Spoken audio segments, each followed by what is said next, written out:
Assalamualaikum warahmatullahi wabarakatuh. Kembali bertemu dengan saya, melanjutkan pembahasan atau penyampaian materi terkait minggu yang kemarin. Pertemuan pertama tadi kita akan melanjutkan pertemuan kemarin, yaitu tentang listrik searah.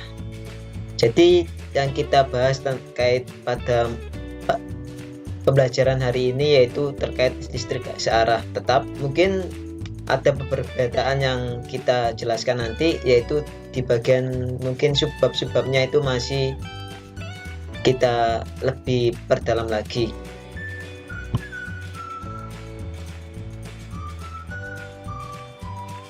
Yang pertama kita membahas terkait tujuan pembelajaran. Yang pertama, tujuan pembelajaran yaitu memahami arus listrik dan pengukurannya, sama seperti kemarin. Kemudian yang kedua yaitu menentukan arus dan tegangan pada rangkaian seri dan paralel. Yang ketiga yaitu menjelaskan sumber arus listrik searah. Yang keempat, menentukan percobaan arus dan tegangan pada rangkaian tertutup. Jadi tujuan pembelajaran yang kita capai pada pertemuan yang kedua ini ada 4. Yang pertama, arus listrik dan pengukurannya, kemudian arus listrik dan tegangan seri maupun paralel. Yang ketiga yaitu sumber arus listrik searah. Yang keempat adalah percobaan arus pada tegangan seri maupun tegangan pada rangkaian tertutup.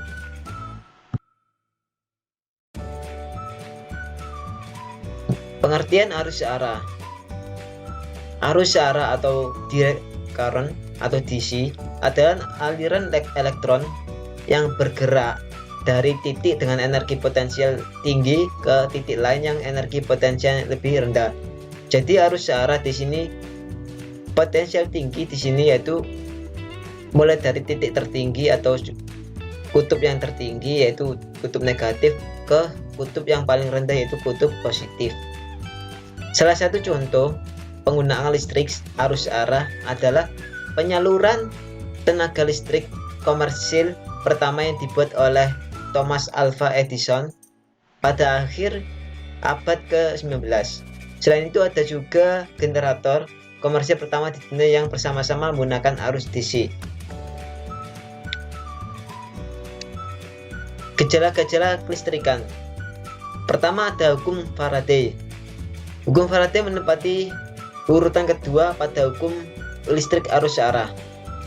Hukum ini menjelaskan bahwa jika ada dua muatan yang berbeda, maka akan menciptakan medan listrik yang makna garis yang diantara keduanya akan mengarah dari muatan positif ke muatan negatif. Ini yaitu gambarnya.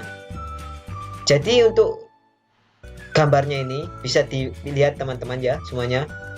Untuk gambar sebelah kiri itu menunjukkan bahwa jika muatan tersebut positif, maka arus listrik atau medan listrik yang ada gayanya itu maka akan keluar dari muatan tersebut.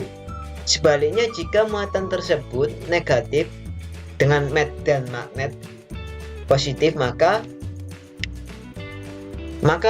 arus listrik yang pada muatan tersebut maka akan masuk ke dalam muatan negatif.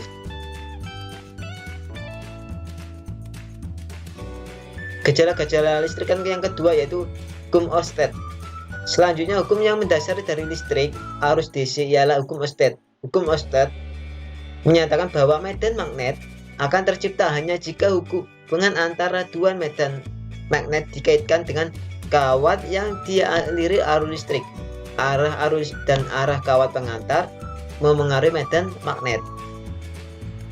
Ya, ini gambar dari hukum Oersted. Di sini ada yang mengarah ke atas itu adalah arus listrik, sementara yang sebelah mengarah yang ke kanan adalah yang memutari itu adalah medan magnet.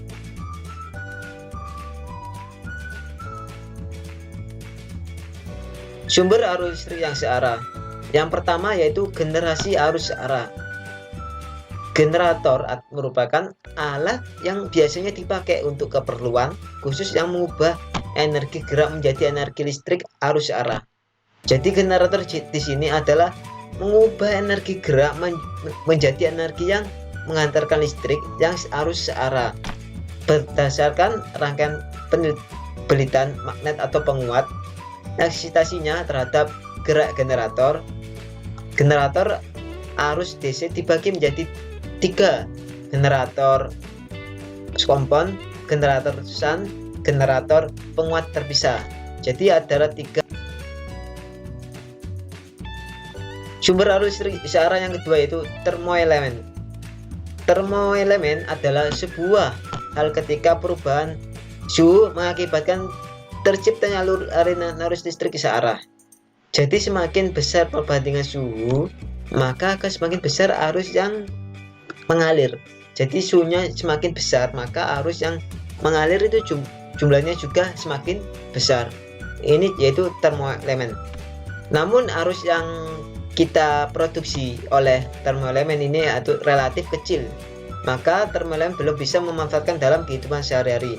Jadi ini hanya untuk kegunaan teknologi saja, tapi untuk penerapan dalam kehidupan sehari-hari itu masih belum kita laksanakan atau belum bisa kita terapkan, karena mengingat yang diproduksi oleh termoelemen itu relatif kecil gitu. Jadi belum bisa kita aplikasikan atau penerapannya belum bisa lebih ke secara nyata atau lebih ke secara luas gitu. Jadi untuk hanya sebagian kecil untuk penerapannya dari termoelemen.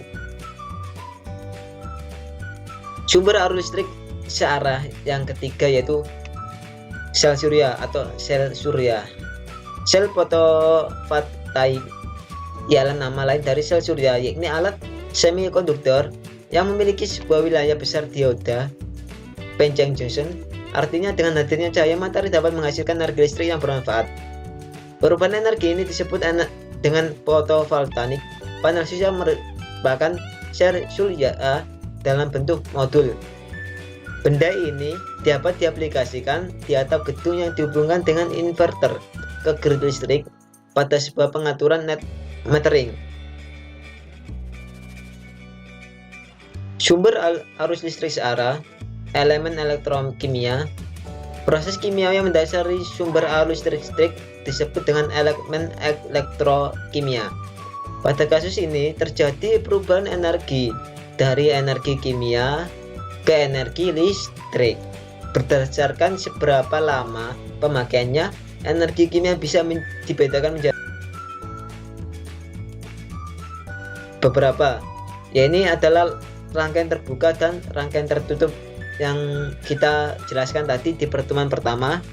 Yang sebelah kiri rangkaian terbuka, lampu mati, sedangkan untuk rangkaian tertutup yaitu lampu hidup, karena tidak ada terputus arus listrik yang mengalir baik melalui baterai maupun yang melalui lampu itu. Rangkaian tertutup. Rangkaian listrik tertutup pada rangkaian listrik yang tidak memiliki ujung-ujung rangkaian. Di dalam rangkaian listrik tertutup ini arus listrik dapat mengalir mengikuti jenis suatu rangkaian. Rangkaian dipasang paralel sehingga memiliki persamaan. Pada rangkaian tertutup, tegangan lampu pada tiap-tiap lampu adalah sama. Namun pada percobaan dari ketiga lampu ada satu lampu yang memiliki tegangan berbeda dengan dua yang lainnya. Tepatnya lebih besar 2 kali lipat dari dua lampu lainnya. Hukum Ohm untuk rangkaian tertutup. Suatu rangkaian arus yang sederhana terdiri sebuah tegangan, misalnya baterai. Kita misalkan baterai ya. Sebagai penghambat baterai sebagai R yang menghubungkan kutub-kutub baterai tersebut. Seperti gambar di sini. Itu ada gaya gerak listrik, kemudian ada hambatan, kemudian ada arus listrik, ada tegangan, ada hambatan, dan kuat arus listrik. Rangkaian tertutup dengan beberapa sumber tegangan disusun secara seri. Beberapa sumber tegangan dapat dihubungkan secara seri, yaitu kutub positif. Sumber yang pertama dihubungkan dengan kutub negatif. Jadi kutub positif kita hubungkan ke kutub negatif. Sumber yang berikutnya kita sebaliknya. Bila ada N buah sumber, tegangannya tiap-tiap GGL-nya atau gerak gaya listrik hubungan secara seri, maka GGL seluruhnya adalah N kali volt.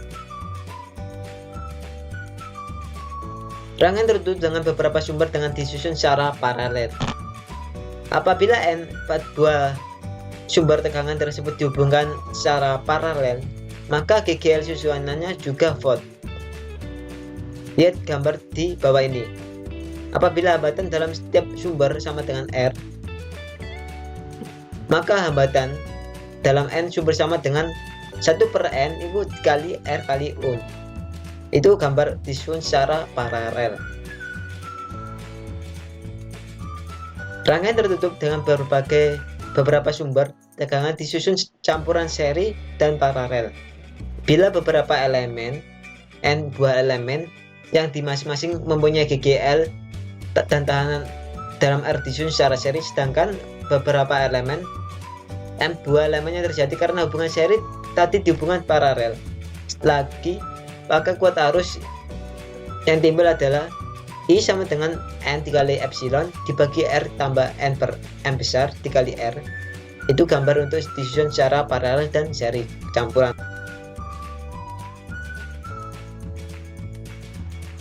Perhatikan rangkaian listrik di bawah ini. Di sini contoh dari rangkaian tertutup. Saklar di manakah yang harus ditutup agar lampu 1 dan lampu 2 menyala, sedangkan lampu yang lain tetap padam? Jawabannya itu A. Mengapa A? Karena lampu 1 dan lampu 2 menyala, saklar 1 harus ditutup. Jika kita ingin lampu 4 dan lampu 3 menyala, maka saklar 2 ditutup. Sebaliknya, jika kita ingin lampu semua nyala, maka saklar 1 dan saklar 2 ditutup gitu. Itu saja mungkin pembahasan dari saya. Kurang lebihnya saya mohon maaf. Kita bahas di pertemuan yang selanjutnya. Sekian, wassalamualaikum warahmatullahi wabarakatuh.